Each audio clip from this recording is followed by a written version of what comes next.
The creator economy, where men and women as creators understand how to shift their brilliance. In the creator economy, men and women understand that a job is what you're paid to do, but releasing your brilliance is what you're made to do. In the creator economy, a paycheck is given to people who show up, but opportunities are given to people who choose to go above and beyond what they're paid to do. I answered 3 questions. Question number 1, what would I do if I knew I couldn't fail? Very important question. Question number 2, what would I do if no one paid me to do it? And then question number 3 is what makes me come alive? That third question came out of a book I was reading at the time, written by an author named John Etheridge. And in John's book, Wild at Heart, John says, don't ask what the world needs, ask what makes you come alive. Because what the world needs are people who come alive. And when I read that, creators, it's like the 4th of July fireworks went off in me. What is brilliance? Brilliance is your insight, it's your potential, it's your genius, it's your it factor. When you are living your brilliance and doing what you do really well, you experience flow. When you are in flow, there is an alignment of head, heart, and hands. When I have an alignment of head, heart, and hands, my feet will follow because I am doing what I love. When people are not operating in their brilliance, not doing their best work, what happens sometimes is they are unfulfilled, unhappy, and uninspired. And if they stay in that state, sometimes they'll start complaining, or they may become more negative than an undeveloped piece of film. And so when I talk about brilliance, it's understanding how do I tap into my brilliance? How do I understand when it's time to shift? So people say, Simon, how do you know when it's time to shift? Well, here's the deal. You will come to a place where you become uncomfortable being comfortable. And when you reach that point, oh brilliant one, it is time for you to shift. When I first started writing and talking about brilliance, I based it on some of the research work of Dr. Howard Gardner, who is professor of education at Harvard. Dr. Gardner, he and his team of researchers did an interesting study over a 20-plus year period, and what they discovered is that children up until the age of 4 are operating at the genius level. In their late 20s, only 10% were still operating at the genius or brilliance level. And as they got older, it diminished. So the question that you have, like I had, is where did this genius or brilliance go? It didn't go anywhere, but it became buried by a society that says color within the lines, sit down, give it back, you can't do that. And the more a person continues to hear what they can't do, where they can't go, and who they can't become, there is a neurological path that is created in the brain that causes individuals to shut down. So what happens is they go through life having this potential, this insight, this genius in them. But here's what I've discovered over the last decade since leaving the Mouse House and working with almost 1,000 organizations on 6 continents. Your brilliance, that thing that makes you come alive, is ignited in an environment where you are celebrated rather than tolerated. And when I'm in an environment that celebrates me rather than tolerates me, that environment invites me to be a vitamin, not just an aspirin. And when I understand how to be a vitamin, not just an aspirin, I will be brought to a place where the universe will invite me to experience what I call Vujade. So when I know it's time to Vujade, what will happen is I will ask myself 4 questions. Please make the note. Question number 1, where have I been? So a creator will look at everything that they have done thus far and they will say, where have I been? How did I get to this point? Question number 2, why am I here? The greatest tragedy in life is not death. The greatest tragedy in life is to be alive and not know why. And there are a number of people that wake up every single day, the lights are on, but nobody's at home. They're one fry short of a picnic, right? So the why am I here question is critically important. Third question is, what can I do? So when I Vujade, when I get ready to shift my brilliance, I will ask myself, what can I do? Let me tell you why that question is so important. Dr. Christian Mirsky, who is at Princeton University Psychology Department, says when the brain is worried, the brain slows down. And when the brain slows down, it doesn't create neurogenesis, which is the process of growing neurons, which grows the brain. When I looked at his research, I Simonized it a little bit and I said, wait a minute. So if the brain slows down because of worry, worry has a BFF called stress, and stress has a first cousin called fear. And when stress, fear, and worry get on the same page, they begin to slow down a person's operating system.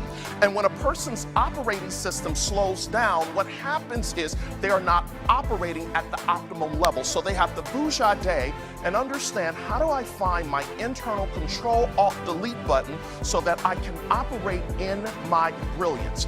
And when you do that, you literally begin to live from the inside out. But it starts with the what can I do question. Fourth question, where am I going? Where am I going? So when I answer all four questions, where have I been? Why am I here? What can I do? And where am I going? This is the process to vujade, to flip the script, to begin to say, how do I take it to another level and create an awesome story? A few years ago, I said to our team, what is it that we know about people like Jen and people who are the best of the best at what they do? And the team said to me, they said, Simon, what we discovered is that there's a difference between being average and being brilliant. People who are the best of the best in what they do, they understand how to be totally present to the moment. They understand how they show up. As you begin to work through this list, you'll see something that says, average men and women, they communicate, but brilliant producers who are spot on understand how to connect. A book that I want you to get a hold of is a book written by Seth Godin. It's called The Icarus Deception.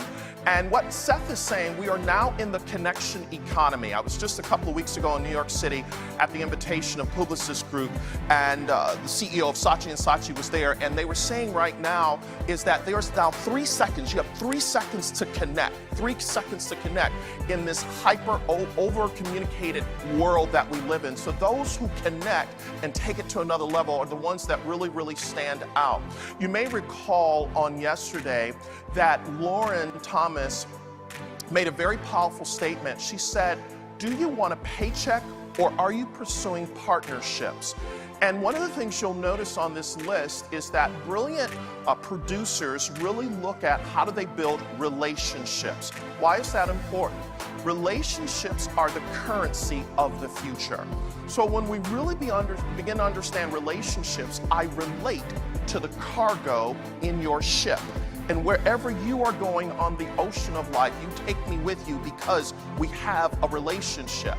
The other powerful thing is you'll see something on this list that says brilliant performers and brilliant producers really understand authentic listening. Brilliant producers who really understand how to stop selling, start connecting, will move to what I call meta listening. Meta listening is when you begin to listen between the sentences. Meta listening is when you begin to say, here's what I heard you say, but is this what you meant? And those who are meta listeners in this economy will tap into their intuitive intelligence to say, here's what you have brought forth, but here's what I also want you to consider. Have you thought about this? And it's in that meta listening that you understand that the same letters that spell the word listen spell the word silent. So when I am really silent, I'm tapping into how to take this relationship to the next level. The last thing you'll see on this list that we discovered that brilliant producers do is they are curious. I was interviewing Rick Goins, who's the chairman and CEO of Tupperware, and he's been there for about 20 years. And I said, Rick, what does curiosity mean to you as the CEO of a $3 billion entity? And he said to me, curiosity is the ability to see what's not yet. It's the ability to look around the corner and to see the hidden opportunity. He says, those men and women who will be the best in their field have the ability to ask questions which immerses them on a quest to discover an answer that was waiting to emerge. And when he started saying this, I was like, whoa. So then I looked at my own business and I said, what questions are we asking ourselves right now? How do we stay relevant? How do we take it to another level? And one of the things I've recognized is what has gotten us here, in the words of Marshall Goldsmith, won't get us there. One of the things that I had to let go when we look at our business is I had to let go of rejection. A few years ago, I had started sending my video almost 5, 6, 7 years in a row to an organization called the $1 Million Roundtable, which is very big in the financial insurance industry.